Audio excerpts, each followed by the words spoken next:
साखर ह्या गोष्टी लागणार आहेत.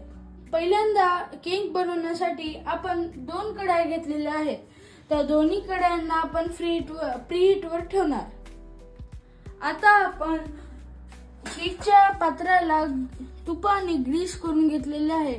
मी इथे 2 केक बनवणार आहे. मी आता तुम्हाला केक बनवण्यासाठी काय काय टाकायचे आहे आणि त्याचं प्रमाण हे सांगणार आहे. आपण एक कोणतीही रॅन्डम वाटी घ्यायची आहे. त्याच्यामध्ये 1 वाटी चाळलेले गहूचे पीठ, त्याच्यानंतर पाऊण वाटी मिल्क पावडर आणि अर्धी वाटी साखर हे टाकल्यावर आपण अर्धी वाटी तूप टाकणार आहे. अर्धी वाटी तूप टाकल्यानंतर आपण 1 वाटी दूध टाकणार आहे. आणि आता आपल्याला ह्या मिश्रणला हँड मिक्सरने मिक्स करून घ्यायचे आहे. आता आपण ह्या मिक्सरला मिक्स करत आहोत.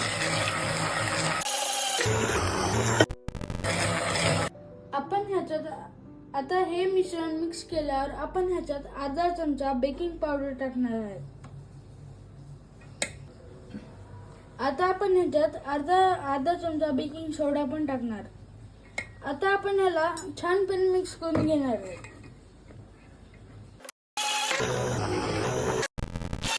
आता ह्याच्यात मी 4-5 थेंब व्हॅनिला आयसिंगचे थेंब टाकलेले आहेत. आता ह्याला पण आपण मिक्स करून घेणार.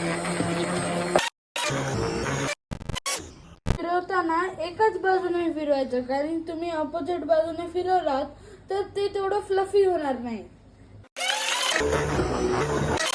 आता आपण ह्या भांड्यांमध्ये डस्टिंग करून घेणार आहेत. डस्टिंगसाठी आपण गव्हाचे पीठ वापरलेले आहे. भांड्यामध्ये आपले बॅटर टाकणार आहे.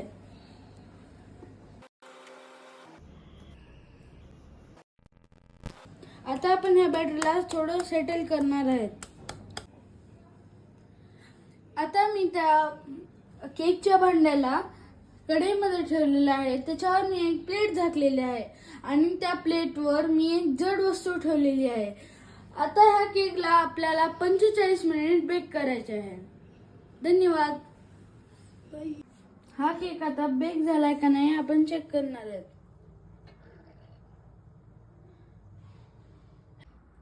आता हा केक तयार झालेला आहे. असा आपला घरी बनवलेला विदाउट ओव्हनने बनवलेला असा आपला छानसा केक आहे.